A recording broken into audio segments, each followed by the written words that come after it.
So there was a lot there, and actually within the first minute we have the design argument, the first cause argument, or objective moralities, and purpose, and I'll just borrow from Christopher Hitchens and say that which can be asserted without evidence can be rejected without evidence, and gloss past most of those. You can find out more, by the way, at ironchariots.org, the counter-apologetics wiki, where all of those arguments are addressed in detail. But I want to talk a little bit about purpose, because Cliff and I actually talked about this last year, the question that he kept asking me, and he talked about it today. And that is, without God, there's no, was the correct word ultimate? Ultimate meaning. Sure, so what? I find it really peculiar that there's this rampant appeal for, ultimate meaning, ultimate meaning. I understand why people are interested in it. Cliff's already acknowledged I can give my life whatever meaning and purpose I want, but it has no ultimate meaning. If the government dictated what job everybody would have, we would revolt. If the university selected what your major was going to be, you would not like that. And yet, curiously, when you are told without any evidence that God has some purpose for your life, you rejoice in it. Why would anybody want an externally imposed purpose? Wouldn't you much rather be the captains of your own ship, the masters of your own destiny? Wouldn't it be better? Yes, you're going to end up with perhaps a second Hitler. But you're also going to end up with a whole bunch of people who are doing a whole bunch of good, and who are taking credit for it and taking responsibility for their actions. I don't need, nor do I want, any externally imposed purpose from God or meaning from a God. I have enough as it is. It's enough to do good for good's sake. You take two kids who are in a restaurant and they're acting out, and one of them is threatened with a stick and a reward if he behaves next time, and the other one is given a good grounding in empathy and understanding that his actions have consequences on the people around him, and so their actions have consequences on him. Somebody who understands how we as humans interact. And you bring them back to the restaurant, and they both behave. Which one's actually better? The one that's been given a carrot and stick? What's he going to do when that carrot and stick are taken away? Or the one who understands that being good for good's sake is actually beneficial? Now, there were a lot of issues that Cliff actually raised, one of the big ones being faith. And he seems to use his definition of faith early on. He kind of changed it a little bit when he went to biblical faith, but is belief without certainty. If there's something you can't be certain about and you believe it, then you're exercising faith. And I say no. Faith is the way I use the term, is faith is believing something without sufficient evidence, believing something without good reason, because if you have good reason, you don't need faith. And you don't have to have absolute certainty to believe something or to be justified in believing it. If there was enough evidence, if the evidence for the existence of God and the existence of Jesus and his death and resurrection were as well attested to as the history of degrees handed out at Texas State, I would believe right this second. It is an absurd comparison. Anybody can go and talk to people who have degrees from here right now. You can go and check the actual history of this, and there's a good history. Plus, you can just wait and see what happens at the end of the year, and there would be this uproarious, revolt if you didn't get the degrees that you paid money for, and that you studied for, and that you earned. The evidence is not comparable. We don't recognize design in the universe by complexity. There's far more to go into in all of those various arguments that we can, but the thing is,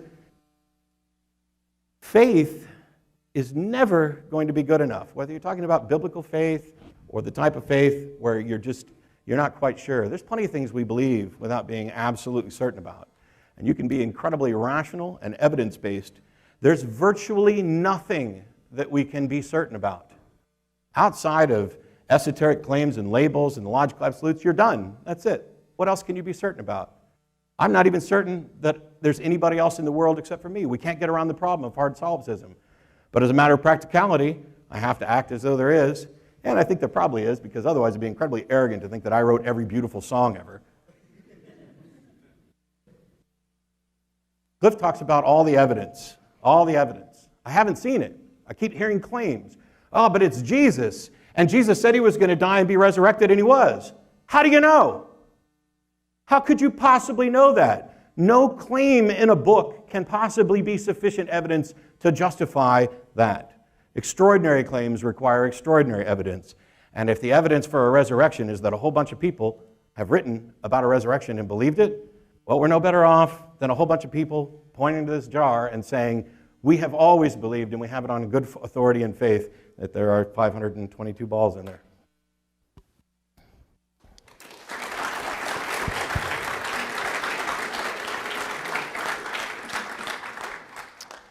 Thank you, gentlemen. The next prepared question is for you, Matt, to start us off.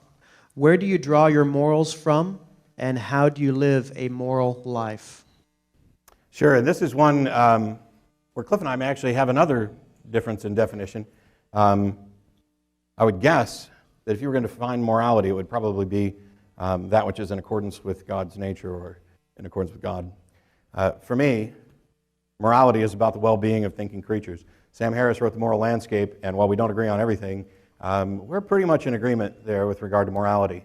I've given entire talks on not just secular morality, but the superiority of secular morality, and that secular moral systems are the only true moral systems, because religious moral systems are not systems. They are moral pronouncements.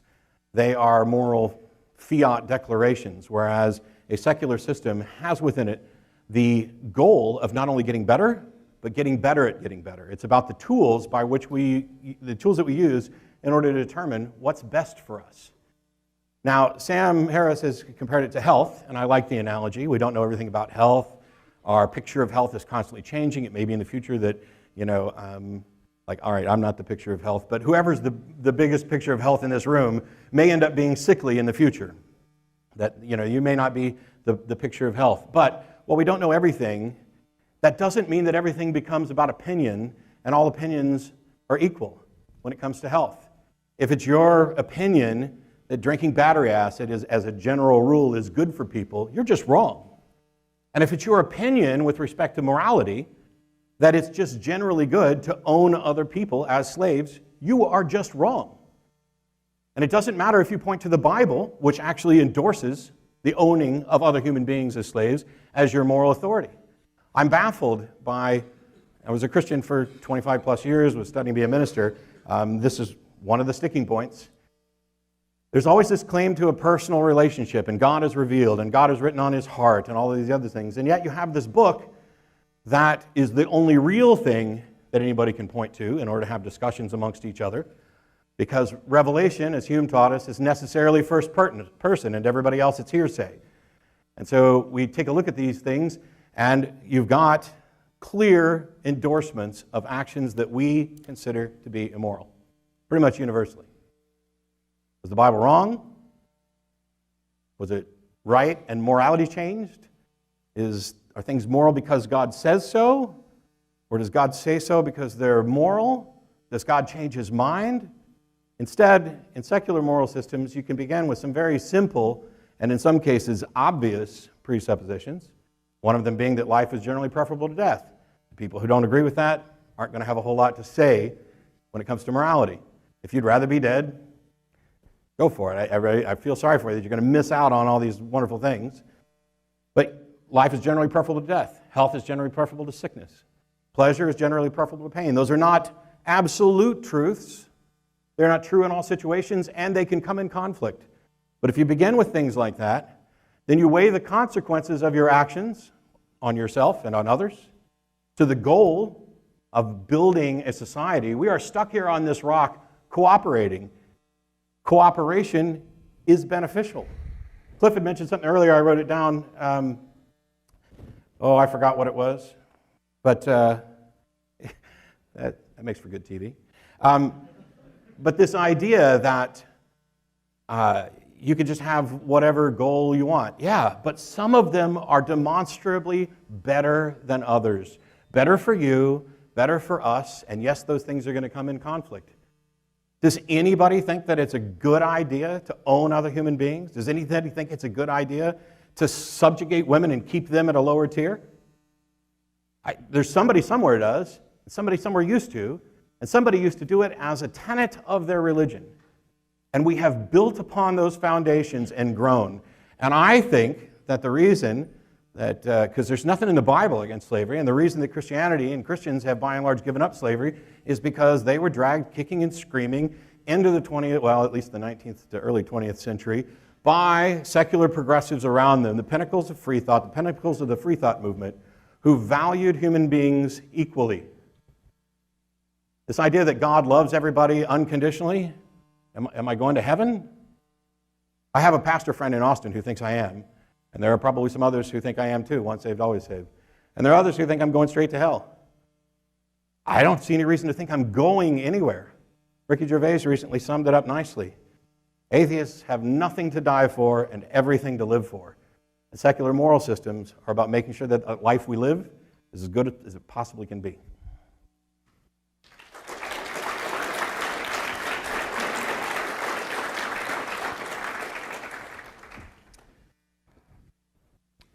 My point has never been that purpose in life is something that we arbitrarily arrive at. My point has always been the only way there can be real purpose in life is if you were created for a purpose. My point has never been the stick of God intimidates us and threatens us. Therefore, live a life according to God's purpose. My point has simply been, if there is no God, life is ultimately meaningless. Friedrich Nietzsche, Albert Camus, Jean-Paul Sartre, all the great French atheistic existentialists and German nihilists point that out. It's logical. If your birth is an accident, if your death is an accident, the only thing that lies between those two accidents is another accident, your life. Now, you can attach all the meaning you want to it, but ultimately it's an accident. And you don't have real purpose and meaning in life if you're an accident. You're simply an accident. Jesus Christ says no. Jesus Christ says you're not an accident. You're a human being created by God for a purpose. So this has nothing to do with getting threatened by hell. This has nothing to do with getting threatened by God's big stick. It has everything to do with thinking logically, thinking clearly. Acknowledge, life is a tale told by an idiot, full of sound and fury, signifying nothing if there is no God, because your birth is an accident, your death is an accident, and it follows that the only thing that lies between those two accidents is another accident, your life. This has nothing to do with intimidation. This has nothing to do with hell. This has nothing to do with a big stick. It has to do with logical thinking. Morality. If there is no God, there is no mind prior to the human mind that defines what's right and what's wrong. Do you need a mind to define what's right and what's wrong? Does anybody really think here that this wall understands the difference between right and wrong? Does anybody here really think that this floor can distinguish between right and wrong? No. You need a mind. So if there is no God, there is no mind prior to the human mind, which means who creates right and wrong? Human beings. And guess what? Matt is not right, I'm not wrong. I'm not right, Matt is not wrong if there is no God. It's all relative. You can't live your life that way. You know very well that if someone cuts you off at the knees, you say, you should not have done that. When you use the word should, you're saying, that was wrong. Don't do that again. Morality is objective. The only way morality can be objective is if there is some type of God, some type of mind prior to the human mind that defines right and wrong. What are the options in answer to the question, who defines right and wrong? First option, the powerful define it. King Arthur and his knights, they define what's right and wrong. Second option is culture defines it. Third option, the individual defines it. If one of those three are true, then morality is right and wrong. Morality is relative. And that's why Dr. Martin Luther King, seated in a prison cell in Birmingham, Alabama, writes this letter from a Birmingham prison. And in this letter he writes to people who have said to him, Dr. King, how can you break the law of the state of Alabama? Shut up, King. The great state of Alabama has declared that segregation is good. Dr. Martin Luther King, very logically, very rationally, very kindly and lovingly, writes, there is a law above the law of the great state of Alabama. And according to that law, the great state of Alabama is wrong.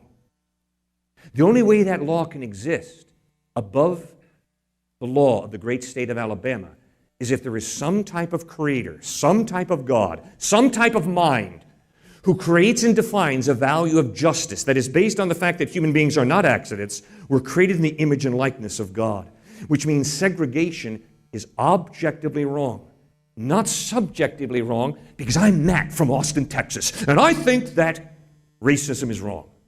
It's not because we're a bunch of enlightened white people, educated at some fine university, and we have finally figured out that racism is wrong. No, racism is wrong because every single human being has intrinsic innate value. We're not accidents. We're human beings created in the image of God, and that's why if we degrade each other, that is absolutely, objectively wrong.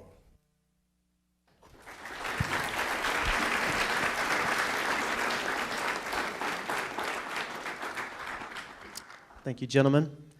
Next question, we'll start with you, Cliffe. Do all religions lead to the same God? If you believe that God doesn't exist and that religion is simply creating a false God in your head, then obviously all religions are the same and they all lead to the same place, the fertilizer pit. The statistics on death are very impressive. 1 out of 1 die. And if you've just created God in your own head, and if that's all God is, a creation of the fertile human imagination, then obviously there's no truth to it. So we are born and we die and we become fertilizer. And that's the whole story. But if there is a God who actually loves you and me, if there is a God who loves us so much that he wants us to spend eternity with him in heaven, and there are not a lot of people that want to spend eternity with me. So if God really wants to spend eternity with me, wow. So if there's a supernatural God, then it's possible for there to be life after death. But when you study Buddhism, you will notice Siddhartha Gautama Buddha never once talked about God. And Siddhartha Gautama Buddha talked about nirvana after living a life where you learn to work off your karma by following the noble path. I have a ton of respect for Siddhartha Gautama Buddha. He grew up in a very wealthy home. He turned his back on materialism, and he lived the life of a deep-thinking human being who wanted to bring an end to suffering. And the way he thought he could bring an end to suffering was to cut off human desire. And so Buddha taught people, cut off your desire. And if you cut off your desire, you will free yourself from suffering. Okay, now I disagree with that. I don't think that I can solve the problem of suffering by just cutting off desire. I think that's moving away from reality. What Jesus Christ said is, you got to hunger and thirst after righteousness. In other words, Jesus says, you better have desires, but you better learn to distinguish between right desires and wrong desires. And so Jesus points out that when you put your faith in him, you're going to desire to clothe the naked, to feed the hungry, to visit those who are sick and in prison, to solve problems. Because God has given you a rational mind, he's given you a conscience, you have the ability to love and to genuinely care for people. Hinduism teaches that all of reality is one, and that the real problem with the world is we live in this illusion of individuality. We distinguish between that object and that person and that person. And so Hinduism teaches you work off your karmic debt and you become one with everything. Jesus Christ contradicted that. Jesus Christ taught that your individuality is a precious gift from God. And Jesus taught that in heaven you will have a new body. You will be you and I will be me. Jesus validated the importance of your personhood. That's why love is real. Because we're not machines. We're not robots. We're persons with souls, which means we can really care for each other. We can really love each other. We can choose to live in relationship with each other. We can choose to live in community with each other. And that's what God intended when he created us. Now, Islam is a fascinating religion. It takes a lot out of the Old Testament. And a devout Muslim believes more about Jesus than a typical American does. A devout Muslim believes that Jesus was born of a virgin, he ascended to heaven, he's coming back a second time. But they also believe that Jesus is not God, and they believe, therefore, God would never have allowed such a good prophet as Jesus to die on a cross. So Judas Iscariot probably died on the cross, and Christ was whisked off to heaven. But unfortunately, Muhammad lived 500 years after Christ, so obviously Muhammad never met Jesus. The eyewitnesses, those who saw Jesus, clearly insisted that Jesus claimed to be God, that he died on a cross, he was buried in the tomb of Joseph of Arimathea, and 3 days after he was put in that tomb, he rose from the dead. And over a period of 40 days, he appeared to over 500 people who saw him risen from the dead. Well, you can't have it both ways, friends. Either Jesus is God in human form, as the Gospels insist he claimed, or he's just a good teacher, the way the Quran teaches. I respect Muhammad for the way one of the 5 pillars of Islam is to give alms to the poor. Muhammad was an orphan, a poor orphan, and he benefited from the philanthropy and the altruism of some people around him. And that's wonderful. And so he makes one of his 5 pillars, give alms to the poor. You see a poor person, you help him. And that's good. Bravo, Muhammad. I respect that. I think that's awesome. But when it comes to loving God and knowing him, Muhammad missed the boat. He essentially taught you can't know God. God's unknowable. He's so great. Jesus Christ said, no, God loves you. You can know him.